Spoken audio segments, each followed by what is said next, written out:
All right. My name is Philip. I'm the president of the German Slackline Association. I'm the chairperson of the ISA's advisory board and also a great dinosaur enthusiast. Unfortunately, I can't talk about dinosaurs tonight. So instead, I'm going to talk about carpets, or the technical term might be tree protection. And with all the recent changes in how we slackline and the technical progression of all our equipment, I came to wonder why we're still using carpet as tree protection. And I really couldn't only think of two reasons why that might be the case. And one is, no one cares about Tree Pro enough to put in the time and energy it takes to develop a better tree protection. But since we're all here, listening to me talking about tree protection, that cannot be the case. So at least some of you might be interested in what we do to trees. And so the only other conclusion I could come to is that this piece of carpet is actually good enough to not be improved upon. So the piece of carpet I'm holding here is actually a magic carpet. I'm not in any way, shape, or form affiliated to this company, by the way. But I do strongly recommend you buying this tree protection. It's actually quite a good one. Okay, so before we go further into why magic carpets are magic, I would like to invite Bradley Dueling to be my birch tree.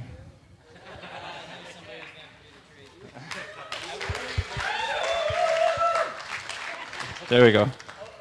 That's how. Like this. Awesome. I didn't expect to have a microphone, so.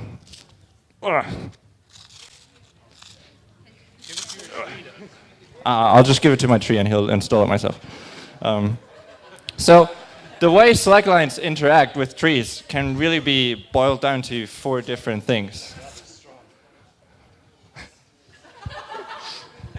Okay, and I'm quickly going to go through those 4. Bradley's better at undressing than dressing, really.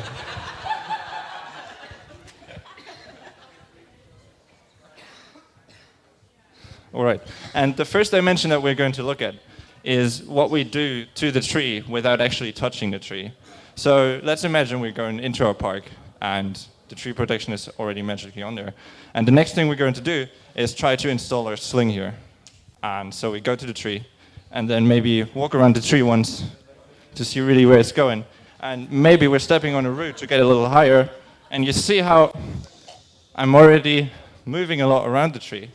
And although this is not going to work very well with one hand, you all know how to rig slacklines. And what happens is, as you walk around the tree all the time to readjust the slings, tension, like put a girth stitch somewhere or don't put a girth stitch somewhere, you compress the ground, and you also, whenever you step on the roots of the tree, there's the possibility of you abrading that root. And since the root is so far down and so close to the ground, there's a high chance of humidity, fungi, and other sorts of degrading infections to enter the tree. So whenever you rig off a tree, be kind to it. Don't step on its feet. Don't push it around too much. Don't scratch it. Make sure that if you're rigging on the same tree very often, that you do not compress the ground too much. Okay, this is especially an issue with trees in parks or smaller lines that have been used very often, that you even see the scars on the ground where people just walk back and forth all the time. This is an issue that can so easily be solved by just switching the trees around, but at the same time it's very complicated to solve because it requires us to talk to the different people that use the same trees. And the only real solution to this is to form a community and communicate within that community that you have to be aware to not use the same trees all the time. Okay, that's issue 1. Issue 2 is a bit easier. So let's imagine I put that sling onto Bradley. Let's just put it on correctly. Girth stitch, you mean? Yeah, that's fine.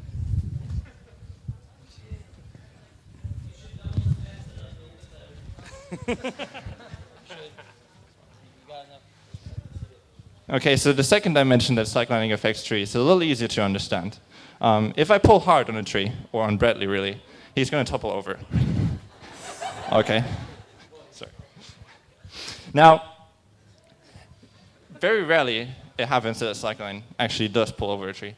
And there have been studies to find out how strong trees are against being pulled over. And unlike Bradley, it takes quite a lot of force to pull over those trees. If you want to look into this further, you can find the studies online or on the page of the German Slackline Association. But what you really need to remember is do not slackline on trees that have a diameter of less than 30 centimeters. Much like Bradley, really. When he hasn't eaten too much for lunch. So that you do not accidentally pull down the tree with your slackline. Also, the higher you go on the tree, the easier it is to pull over. Now, that's the second dimension. Stop falling over, please. Awesome. Now, the third dimension is also really intuitive to understand, and at the same time, it's still the biggest issue that we have, and that is abrasion. So if I go slacklining, I'll move this sling up and down the tree protection. And as long as it's tree protection, it's no problem whatsoever. But let's imagine we're not good slackliners and undress Bradley, which he prefers anyways.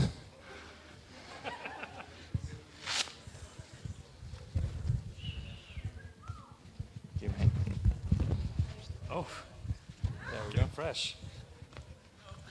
That's not how it works. Now, anyways, excuse me.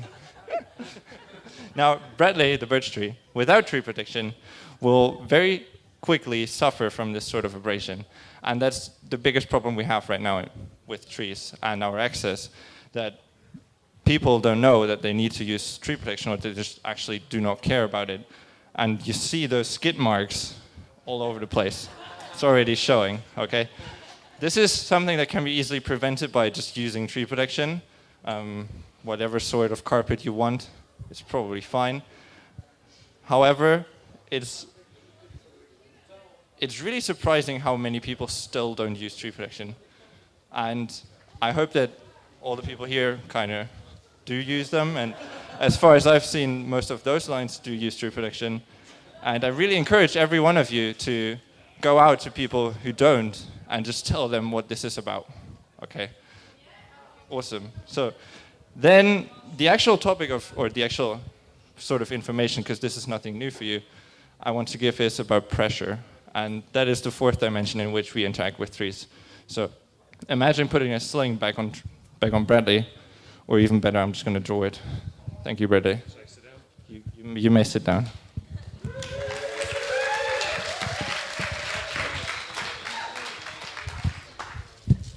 Okay, so now imagine we have a tree standing here like Bradley did. And we're going to cut this tree off, and it falls down. And then there's the stump of the tree left. And I want you to imagine what that stump would look like if you stand above it and just look down on it. And the way most of you are going to imagine this is probably some small circles in the middle. And then it's sort of a round tree, and it has bark all across it. And since we were taught how trees look from the inside as children, or that's at least what I believe, we always imagine them to be round. So whenever you see a tree, you think, oh, that's round. And when you go around and look at trees, they appear to be round, but they're not actually round. And when you put a sling on that tree,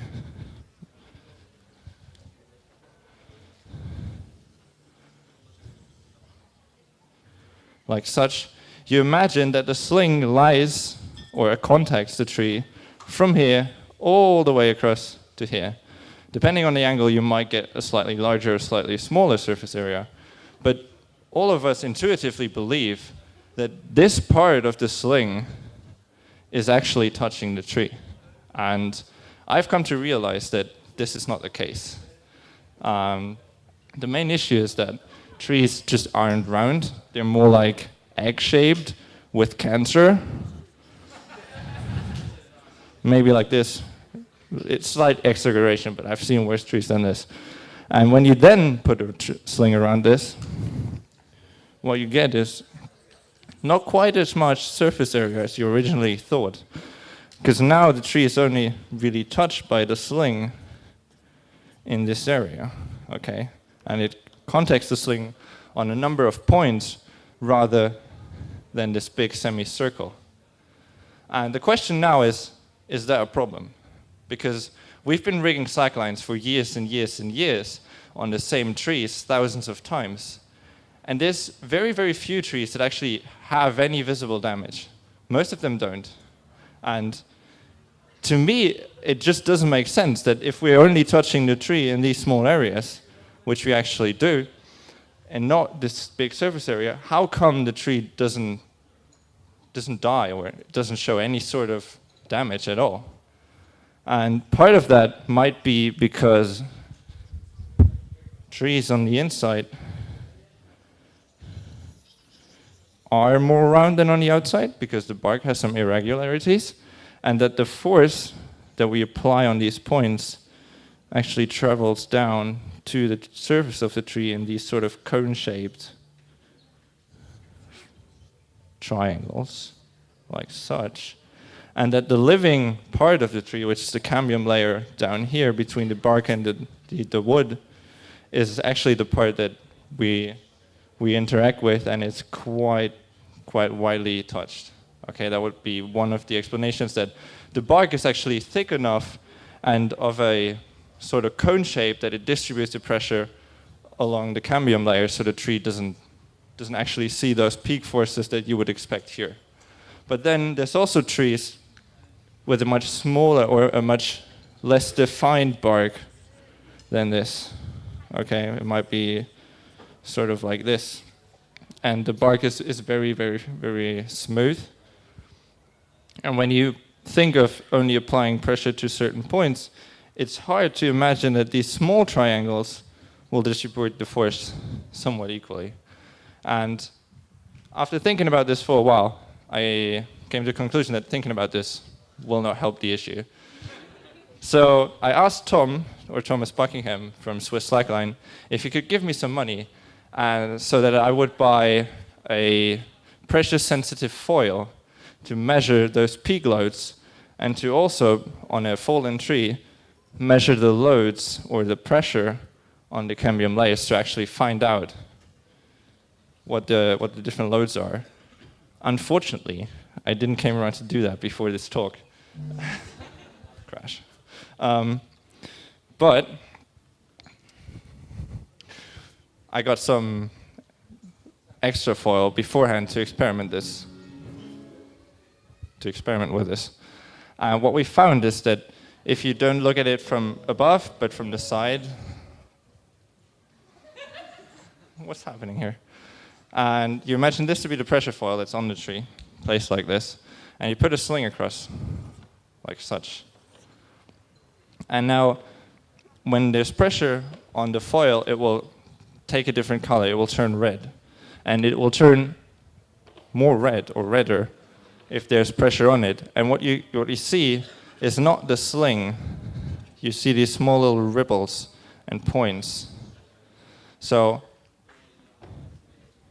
in all actuality, from what we gathered with the preemptive data so far, is that the slings don't touch the tree in nearly as many places as we think they would. And only maybe 10 to 5% of the tree is actually touched by the sling. Now, still it has to be true that even though there is this high pressure on the trees aren't damaged. Okay, that's our empirical data that we get by just slacklining all over and not having any trees fall over. So the only solution is that, much like in adventure parks or high ropes courses where they use these sort of wooden tree protections to put pressure on very small areas, like such, and leave the rest of the tree to live, the sling on the tree does the same thing, utilizing the natural structure of the tree. So really, you're only ever interacting with a really small percentage of the cambium layer, and the rest of the tree doesn't even notice that you're slacklining. Okay? And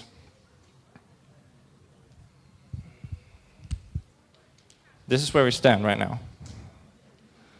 So if you think there's anything you could contribute to this, you may come and talk to me in the next few days here. And I'll be doing this study very soon about how this is actually affecting the trees. And then you can find this on our webpage if you follow the link on the pig. Okay. I guess that's all. Thank you.